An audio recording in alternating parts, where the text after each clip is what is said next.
கர்த்தருடைய பரிசுத்த நாமம் மகிமைப்படுவதாக. இந்த நாளிலும் செய்திக்கு ஆதாரமாக நாம் வாசிக்க வேண்டிய வேத பகுதி லூக்கா எழுதின சுவிசேஷம் 9ஆம் அதிகாரம்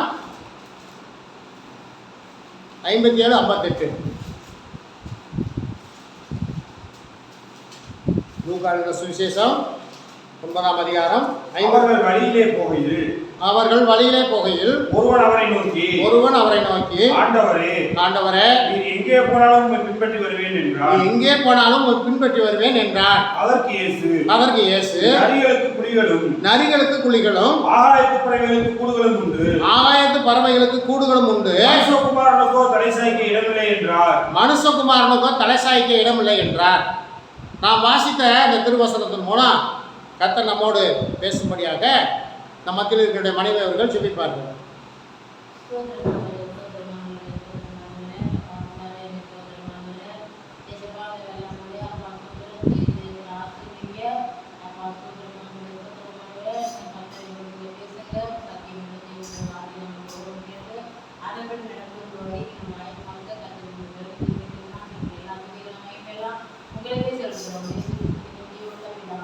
ஆமென்.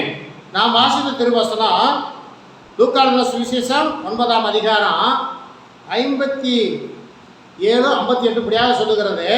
அவர் வழியிலே போகையில், இயேசு கிறிஸ்து வழியிலே போகையில் ஒருவன் அவரை நோக்கி, ஆண்டவரே, நீ எங்கே போனாலும் பின்பற்றி வருவேன் என்றார். அதற்கு இயேசு நரிகளுக்கு குழிகளும் ஆகாயத்து பறவைகளுக்கு கூடுகளும் உண்டு, மனுஷகுமாரனுக்கோ தடை சாய்க்க இடமில்லை. ஏன் இந்த மனுஷனை பார்த்து, இந்த மனுஷன் நல்லா தானே கேட்டேன், ஏன் இந்த மனுஷனை பார்த்து ஆண்டவர் இப்படி சொல்றாரு? எத்தனை பேர் இந்த வசனத்தை படிச்சு யோசிச்சிங்க? நீங்க எங்கே போனாலும் உங்களை பின்பற்றி வருவேன்.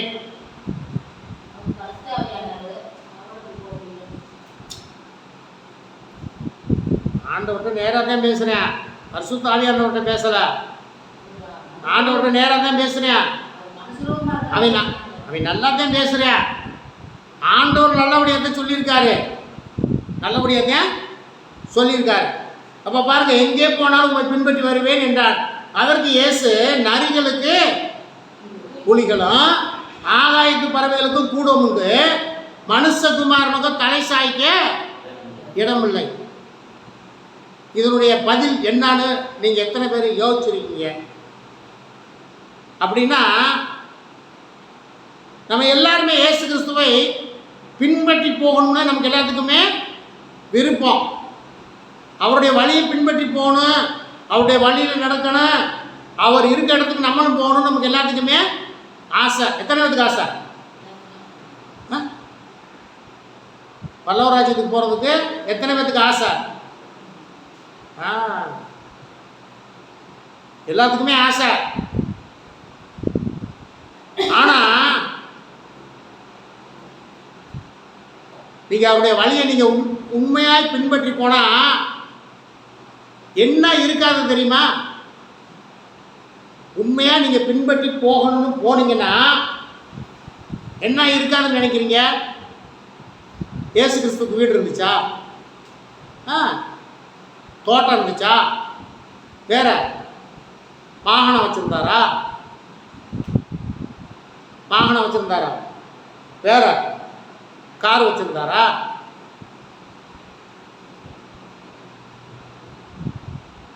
இப்ப ஆண்டவருக்கு என்ன எதுவுமே இல்லை. அப்ப அவனை பார்த்து சொல்றாரு, நீ என்னை பின்பற்றி வந்தீனா இதெல்லாம் உனக்கு இருக்காது, கிடைக்காது. அப்படின்னா பூமியில் இப்போ வீடு வச்சிருக்கவங்களுக்கு அதை சொல்ல வரல. நீங்க உண்மையா பின்பற்றணும்னாக்க தன்னைத்தானே வெறுக்கிறவன் தன் சிலுவையை எடுத்துக்கொண்டு என்னை பின்பற்றி வர கடவன். அப்ப அதனால சொல்றாரு, சில காரியத்தில் ஊமையாக சொல்றாரு, நரிகளுக்கு குழிகளும் ஆகாயத்து பறவைகளுக்கு கூடும் உண்டு, நீ மனுஷகுமாரனுக்கும் தலை சாய்க்க இடம்ல. இப்போ அன்றைய நாட்களில் பாருங்க, இயேசு கிறிஸ்துவுக்கு தலை சாய்க்கிறதுக்கு கூட ஒரு நிம்மதியான இடம் இல்லை. அப்ப பாருங்க, உண்மையாய் கர்த்தருடைய பிள்ளைகளா இருக்கணும், கர்த்தருக்குள்ள உண்மையா இருக்கணும்னா நம்ம பல பாடுகளை சந்திக்க தான் ஆகணுங்க. இதுதாங்க கிறிஸ்தவ வாழ்க்கை. ஏன்னா நம்ம எங்கே போகிறவங்க? பரலோகத்துக்கு போகிறவங்க. உடனே நீங்கள் பரலோகத்துக்கு போகணும்னா அப்போ கஷ்டப்பட்டால் தான் பரலோகத்துக்கு போக முடியுமா? நீங்கள் நல்லாவே கோடீஸ்வரனா கூட இருங்க, என்ன பண்ணணும்னா கர்த்தருடைய வார்த்தையை பின்பற்றுங்க. இது ஒரு ஒரு பாருங்கள், இதெல்லாம் சுருக்கமாக சொல்லணும்னா ஊழியக்காரர்கள் ஊழியத்தை குறித்து உண்டான காரியம். இப்போ நிறைய பேர் பாருங்க, நான் எது நடந்தாலும் எது இருந்தாலும் இல்லாவிட்டாலும் நான் கர்த்தருக்கு உண்மையாய் ஊழியம் செய்வேன் அப்படிதான் வருவாங்க. ஊழியம் செய்கிறதுக்கு அப்படித்தான் வருவாங்க. வந்ததுக்கு அப்புறம்தான் ஊழியத்துக்கு, அதுக்கு முன்னாடி கூட ஒழுங்காக தான் இருந்திருப்பாங்க. ஊழியத்துக்கு வந்ததுக்கு அப்புறம் தான் என்ன செய்கிறது? எல்லா விதமான கோக்குமாக்களை கற்றுக்கிறது. ஊழியத்துக்கு வந்ததுக்கு அப்புறம் தான் எல்லா விதமான கோக்குமாக்க கூட கற்றுக்கிறது. ஏன்? என்ன வேணும்? துட்டு வேணும். துட்டு. கன்னியாகுமரியில் ஒரு ஊழியக்காரர்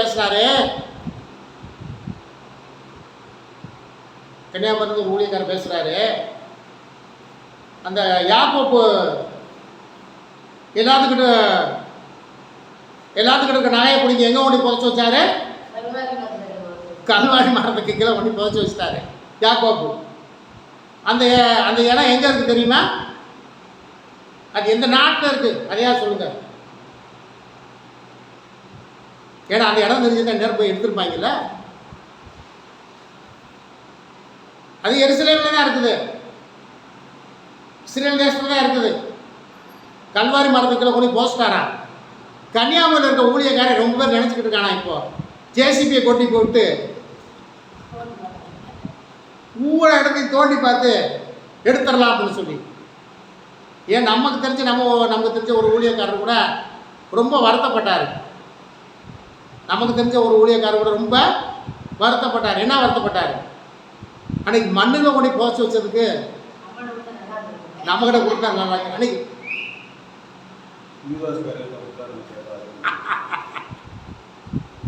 அப்போ நம்மளுக்கு பூரா ஊழியத்துக்கு வந்தோடனே என்ன நினைக்கிறாங்கன்னா, ஆஹா கொடி கட்டி பறக்கணும்னு தான் நினைக்கிறேன்.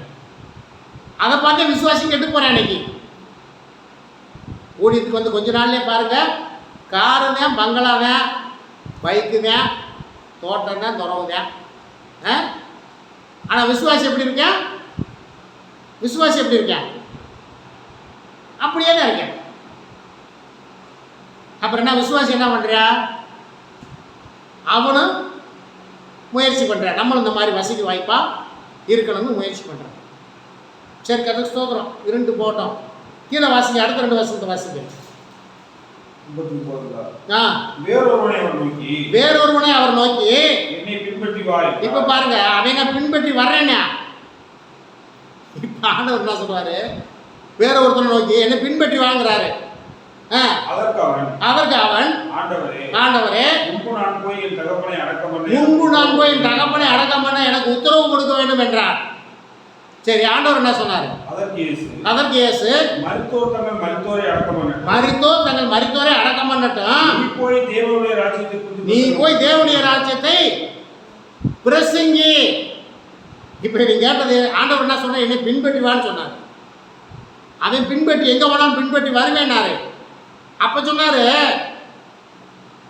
நரிகளுக்கு குழிகளும் ஆகாயத்து பறவைகளுக்கும் கூடுகளும் உண்டு, மனுஷகுமாரனுக்கு தலை சாய்க்க கூடறதுக்கு இடம் இல்லைன்னு அவன்கிட்ட சொல்லிட்டாரு. இப்ப இவனை சொல்றாரு, நீ என்னை பின்பற்றி வாங்குறாரு. இவன் என்ன சொல்றான்? இவன், நான் போய் எங்க அப்பா முதல்ல போய் அடக்கம் பண்ணிட்டு வர்றேன். இன்னைக்கு எல்லாருடைய வாழ்க்கையிலும் இதேதான். ஊழியத்துக்கு வாப்பா, கர்த்தரை போய் அறிவிப்போம் அப்படின்னு ஊழியக்காரனை கூப்பிடு. இப்போ திண்டுக்கல்ல எத்தனை ஊழியக்காரன் இருப்பான்னு நினைக்கிறீங்க நீங்க? எத்தனை ஊழியக்காரர் இருப்பாங்க?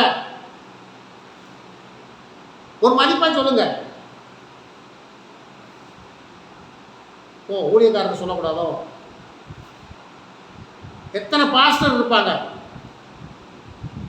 சரி, எத்தனை ரெவரண்ட் இருப்பாங்க?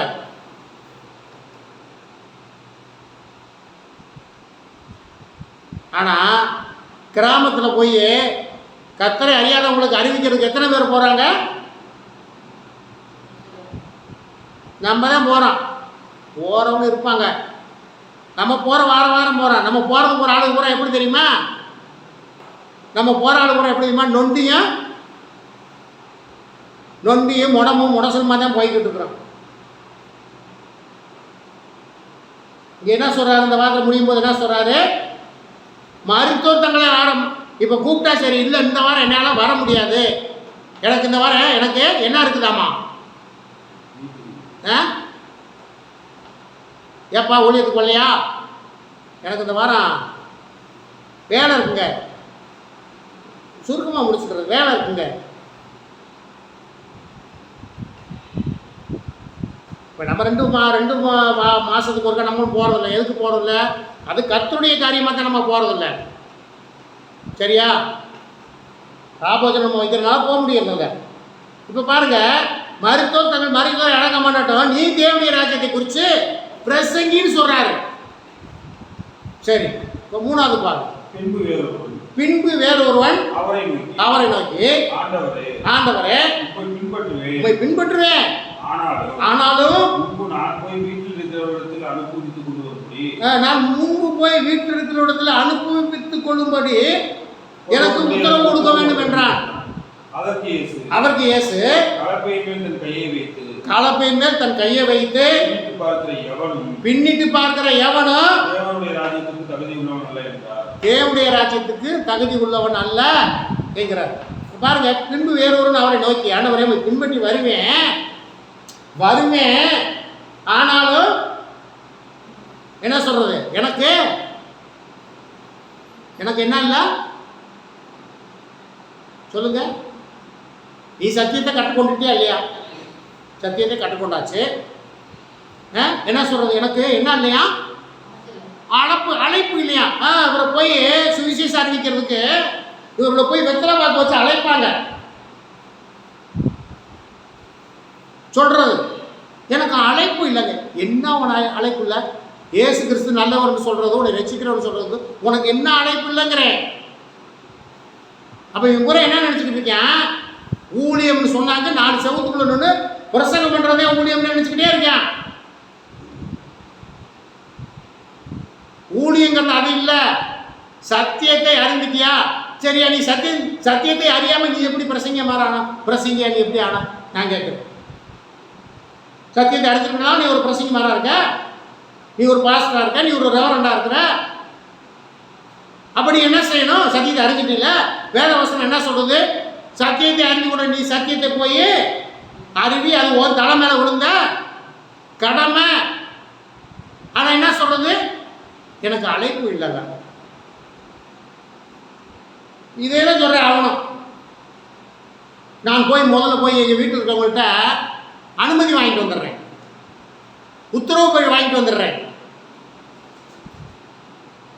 உத்தரவு போய் கேட்டால் என்ன சொல்லுவாங்க?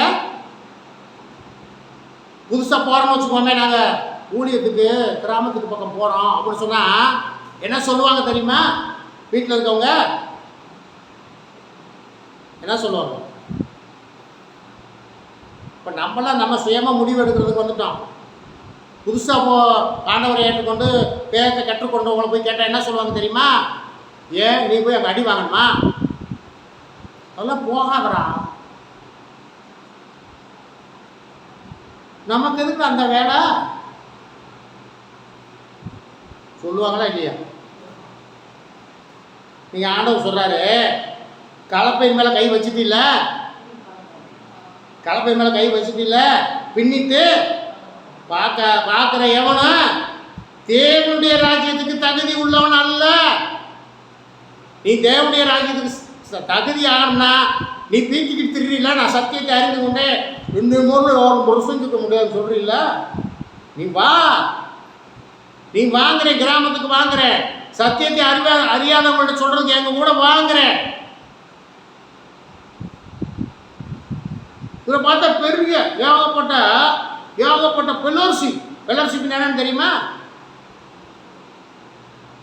பாஸ்டர்ஸ் ஃபெலோஷிப் அப்படின்னா அது பாஸ்டர் பூராமே எவனுக்கு புரியாத பாஷையிலே வச்சுருக்கணும் பேரெல்லாம். புரியாத பாஷையிலேயே பேரெல்லாம் வச்சுக்கணும்.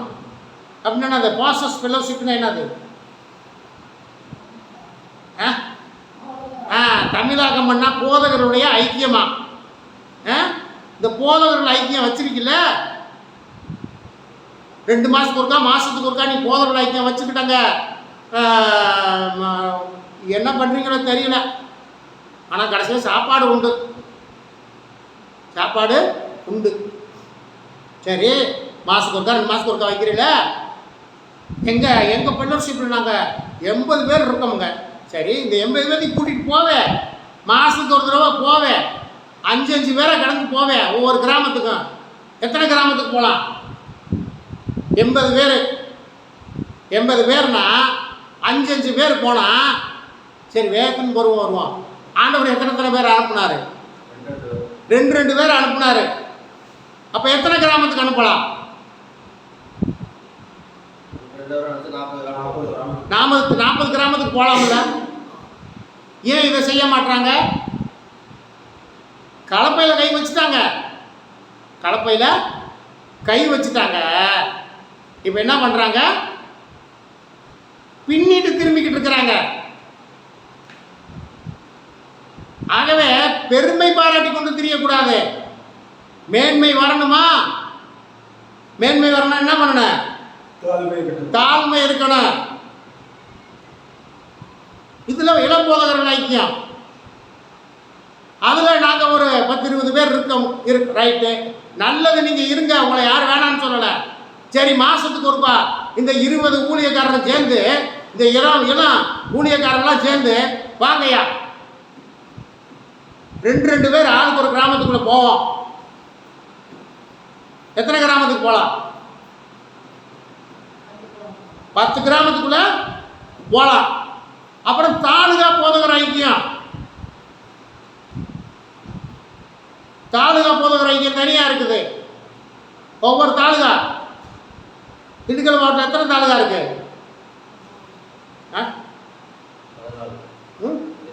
14 தாலுகாவா இருக்கு? 9ஆ? சொல்லுங்க பாப்பா, எத்தனை தாலுகான்னு? திண்டுக்கல் 1, நத்தம் தாலுகா, திண்டுக்கல் நத்தம் தாலுகா, வேடசந்தூர் தாலுகா, விருதுநகர் தாலுகா, பழனி தாலுகா, உச்சிலியம்பாறை தனித்தனியார் தாலுகாவா? சரி, உச்சிலியம்பாறை, கொடைக்கானல், ஆத்தூர், நிலக்கோட்டை இருக்கு. ரைட்டு, நம்மளை வந்து இப்போ சென்சார் அதிகாரியை நம்மளை போடலை, அந்த பதவி இன்னும் நமக்கு கொடுக்கலங்க. சரி, ஒரு 10 தாலுகா வச்சுக்கிடுவோம். 10 தாலுகாவில் அந்த 10 தாலுகாவுக்கு தனியாக போதகர் ஐக்கியம். சரி, அங்கே இருக்கிறவங்க நீங்கள் போகலாம்ல? அப்படி சொல்லியிருந்தாவே இந்நேரம் இந்தியா முழுக்க நேரம் சுவிசேஷம் அறிவிக்கப்படும். ஆகவே இன்னைக்கு எல்லாரும் எப்படின்னு கேட்டிங்கன்னா, கலப்பை மேலே கை வச்சாச்சு. இப்போ எல்லாம் என்ன பண்ணிட்டு இருக்காங்க தெரியுமா? பின்னிட்டு பார்த்துக்கிட்டு இருக்கிறாங்க. இப்போ போனோம், அந்த இன்னாசியார்புரங்கிற ஊருக்கு போனோம், ஊருக்கு போனோம். அங்கே பாருங்கள், உண்மையில் அவங்கெல்லாம் பேரு பெற்றோர். ஒரு 30 வீடு தான் இருக்கு அந்த ஊரில்.